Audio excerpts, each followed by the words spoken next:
What's going on, guys? Gonna do a little drive here, a little full self-driving.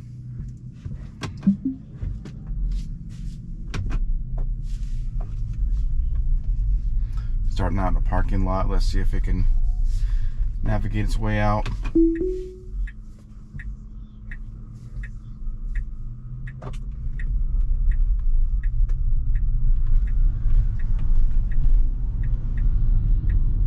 One thing that really makes FSD struggle is if you're at, like, I think I've said this in a previous video, but like if you're at like an intersection where someone's supposed to go and they're like waving you to go, the car will just, you know, it obviously can't see that person is doing that, so the car will sit there for a while and, you know, it won't move when someone else is telling you to, because it's waiting for that car to, you know, go because it's its turn. And one thing to address, in some other videos I've seen some comments like people saying I could barely hear you, I have no idea what you're saying. It's because sometimes I'll have a podcast so yeah, before they going on in the background, like right now. But like even when I was coming up, I can hear it, but the camera audio doesn't hear it. So I'm gonna try to talk more during these videos and explain full self-driving more, rather than just letting the car do its thing. So let me know in the comments what you guys think. Would you rather, you know, just watch the car do its thing and have some commentary here and there when something important happens, or just me talk the whole time? Let me know in the comments what you guys think.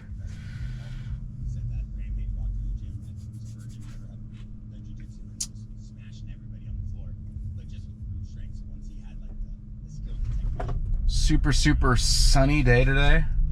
You can kind of see there's a glare on the car window. I was thinking earlier today and then before, one way that self-driving can possibly save your life or be safer is driving during a glare. I mean, this morning I was driving in an area with my windows fogged from the morning dew, sun. I couldn't see anything. So I was just watching the screen, which obviously you don't need full self-driving to do. But you know, let's say you're going down a road and the sun's right in your eyes.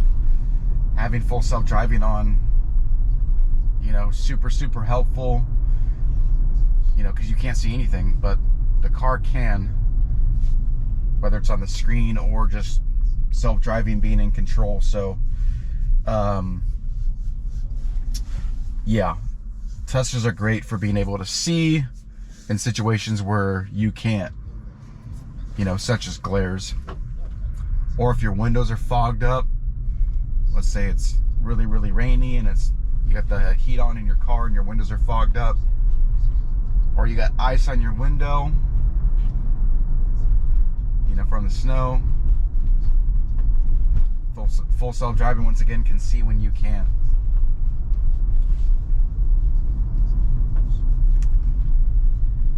Yesterday I drove 3.5 hours, maybe a little more, you know, through traffic, freeways, everything, and I really only disengaged like a handful of times, maybe to stop and specifically find the charger parking.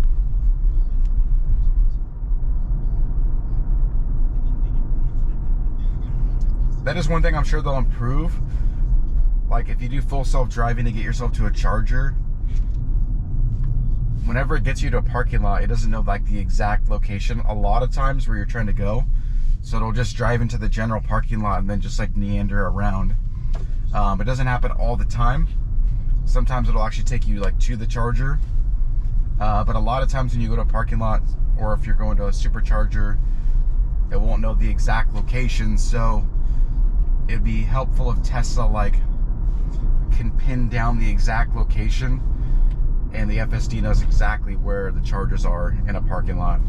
That'd be super helpful. I'm sure it'll happen one day. You know, we got this robo taxi event coming out in like a month and a month and a half. And Elon was saying something about changing the design of the front of the car for the robo-taxis. And I've heard a few rumors of like, you know, with it being a robo-taxi, you want the car to charge on its own. You don't want to have to charge the robo-taxi all the time. So there's rumors, nothing proven, that the cars will have a way to like pull up to a charger themselves.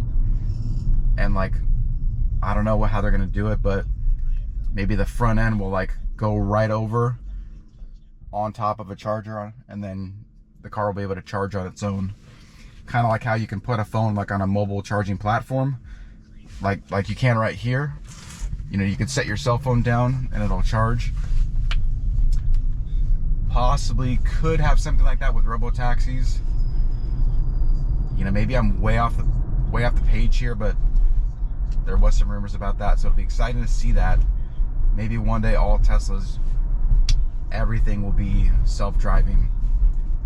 You mark the location you want to go, car pulls up exactly to the spot. You don't need to get out of the car, it just hovers right over the charger, charges. When it's done, it backs out and goes to your next location. So, I mean, we're literally like in the first inning of full self-driving.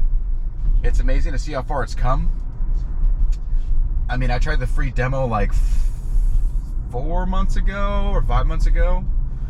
Probably a little longer than that. Maybe like 6 months ago. And after like using it for an hour, I was like, no way I'd have this. But I gave it a second chance. And over the last 2 months, it's gotten significantly better to the point where it's worth keeping. And I mean, that's just gonna continue to evolve. I can only imagine.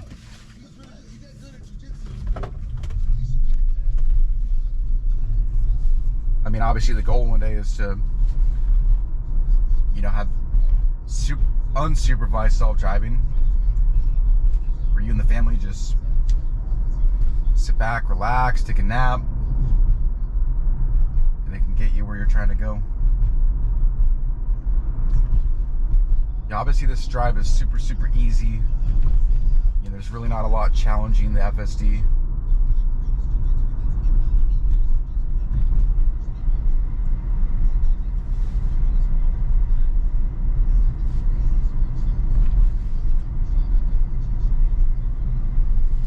I wish I had it on camera yesterday, but I was traveling with my family and had a car full of stuff, and you know, didn't want to bust out the camera and then go all the way back around to film it again. But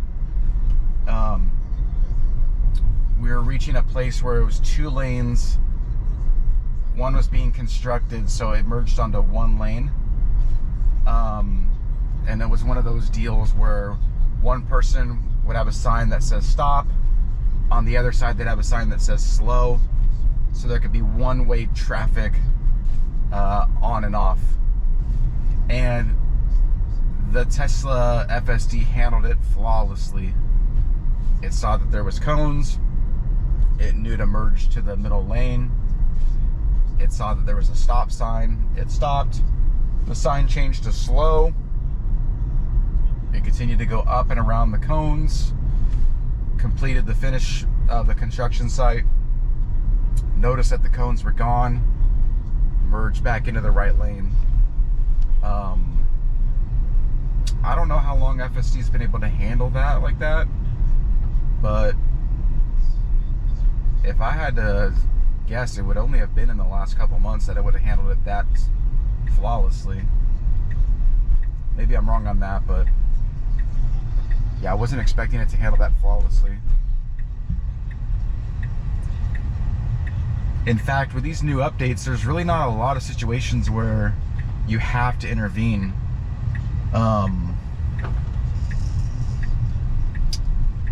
One was yesterday where I didn't have a stop sign. I was going around a corner, but the guy on the right did have a stop sign. But the car stopped and was waiting for him, so I had to like push the gas on. The other was in that same intersection on the way out where, you know, they were signaling me to go, and the Tesla didn't want to, obviously, because it wasn't our turn, so I had to disengage to go. But besides that, I mean, you could put full self-driving on and keep it on for hours.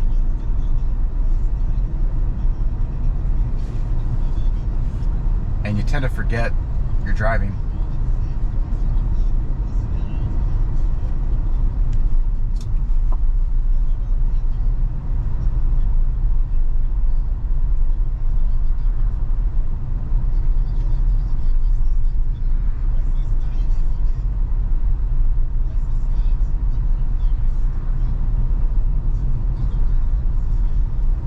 The drive that I had yesterday had a lot of traffic.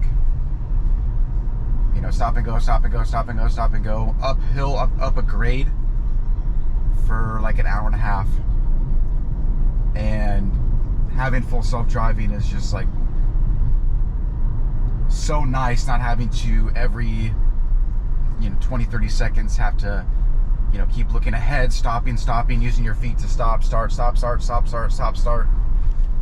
You know, having to do that for an hour and a half is super annoying. So the fact that you could just put it in FSD and obviously keep your eyes on the road, but not have to use your foot, you know, all the time to make starts and stops and use the steering wheel and make all those decisions.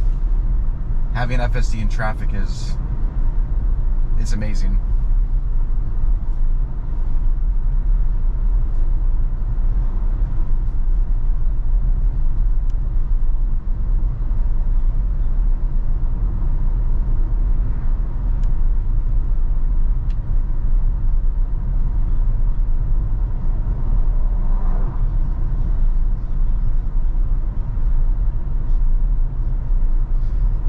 Alright guys, the rest of the roads here are pretty